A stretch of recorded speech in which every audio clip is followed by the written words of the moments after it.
a todos. El día de hoy continuamos con nuestro estudio devocional del libro del Éxodo y hoy vamos a estar hablando sobre el manto, la túnica del efod. Estamos en Éxodo 28, versos del 31 al 35, donde dice: harás el manto del efod todo de azul, y en medio de él por arriba habrá una abertura, la cual tendrá un borde alrededor de obra tejida, como el cuello de un coselete, para que no se rompa. Y en sus orlas habrá granadas de azul, púrpura y carmesí alrededor, y entre ellas campanillas de oro alrededor. Una campanilla de oro y una granada, otra campanilla de oro y otra granada, en toda la orla del manto alrededor. Y estará sobre Aarón cuando ministre, y se oirá su sonido cuando él entre en el santuario delante de Jehová, y cuando salga, para que no muera. En el cine, una manera de poder expresar ciertas ideas es a través del vestuario. No se hace un diálogo respecto de algún tema, sino que directamente se pone cierto tipo de vestimenta sobre los actores para que la gente pueda sentir rabia, dolor, tristeza, ternura o cualquier otra cosa.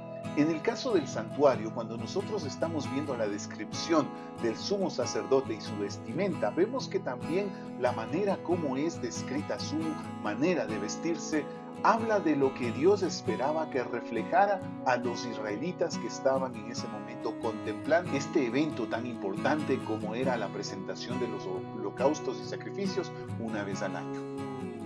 La primera característica que nos llama la atención es el color azul que debía tener esta túnica. Recordemos que el pectoral y el efod en cierto modo cubrían solamente la parte alta del cuerpo, pero la túnica estaba desde el cuello casi hasta los pies, y pues todo esto era de color azul, reflejando el carácter celestial de la obra que estaba realizando. El sumo sacerdote trataba de que los holocaustos y sacrificios subieran delante de Dios en el cielo, y en ese sentido su labor era una labor celestial. Pero asimismo, cuando salía del lugar santísimo, él era como una especie de representante de Dios para los hombres, y como tal también este color azul buscaba que las personas lo miraran de esa manera. Pero debemos recordar que no era lo único que importaba, y en el texto bíblico vemos que en algunos casos Dios se enojó con el sacerdocio porque no reflejaba su vida lo que esos colores estaban expresando, y ahí vino el castigo de parte de Dios para con este pueblo. Lastimosamente la Iglesia Católica siguió esta costumbre y le puso más énfasis a lo que representaba el hábito más que a lo que era la vida. De ahí vino una frase y una doctrina que tiene la Iglesia Católica, que es la del ex opere operato, que plantea que la misa es efectiva sin importar cuál sea la situación en la que está viviendo el sacerdote. No importa su situación, su condición moral. Si el sacerdote hace y cumple tal como se ha dicho el proceso del sacerdocio, pues la misa está bien. Esto pues no debería ser así, sino que lo que se refleja, ese ser una persona celestial, debería ser parte de lo que es la vida del sacerdote, o en el caso de la iglesia, en la labor del pastor, del anciano o del presbítero.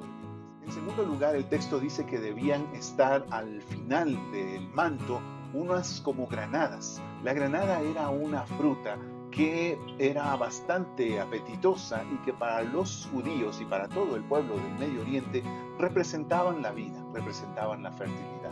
Así pues, cuando se manda a colocar este tipo de frutas como bordado al final del manto, es una manera de expresar que lo que busca este sacerdote al adentrarse en el lugar santísimo es la vitalidad de Dios para el pueblo.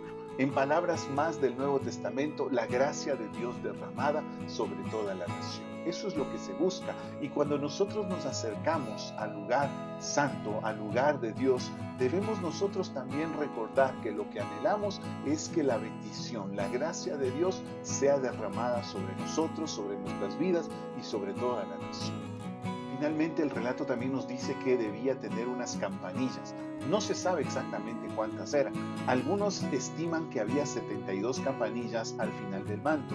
Otros dicen que aún más campanillas. Lo cierto es que estas campanillas resonaban, repicaban, mientras el sacerdote iba adentrándose, atravesando el atrio donde estaba el altar de bronce, entrando al lugar santo donde estaba la mesa con los panes de la presencia de Dios y la menorá, es decir, el candelabro, y luego entraba al lugar santísimo, y mientras lo hacía, mientras movía sus pies, estas campanillas sonaban.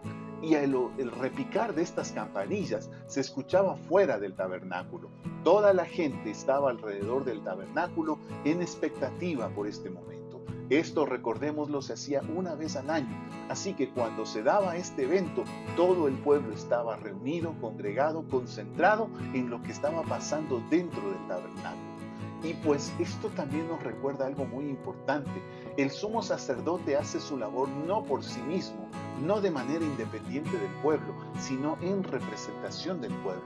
Y mientras él iba adentrándose al lugar santísimo, el pueblo estaba afuera, atento y en oración por lo que estaba sucediendo adentro. Recordemos como un ejemplo lo que sucede con el profeta Zacarías cuando recibe el mensaje del ángel. Él le tocó entrar no al lugar santísimo, sino al lugar santo. Y ahí es cuando el ángel le dice que va a tener un hijo y que se llamará Juan. Y nosotros vemos que en ese relato dice que el pueblo estaba a las afueras del templo orando mientras se daba esto. Y lo único que estaba haciendo el sacerdote en ese momento era simplemente entrar con el incensario. Eso era todo. Pero en el caso de la entrada del sumo sacerdote al lugar santísimo, la expectativa era aún mayor. Y todo el pueblo estaba en oración. Y cuando el pueblo escuchaba las campanas que mostraban que el sacerdote ya estaba en el lugar santísimo, ese momento era un momento para arrodillarse y pedir a Dios misericordia por sus pecados, mientras el sacerdote presentaba el holocausto en ese lugar. Hoy en día, cuando nosotros nos presentamos delante de Dios, siempre debemos recordar que no es una labor independiente que está realizando el pastor o el sacerdote o el obispo, sino que es una labor que la hacemos todos juntos. Que cuando nosotros nos presentamos a pedir a Dios su misericordia y su gracia, su amor, no es algo que hace el pastor por la iglesia, sino que es algo que todos juntos nos unimos para poder hacer. Esas campanillas hoy en día no las tenemos, pero tampoco tenemos que entrar solamente los pastores al lugar santísimo. Todo el pueblo de Dios entra en ese lugar santísimo y todos juntos pedimos a Dios esa gracia y esa misericordia. Así que juntos oremos e intercedamos los unos por los otros, pidiéndole al Señor su misericordia y su gracia en todo momento. Que Dios te bendiga.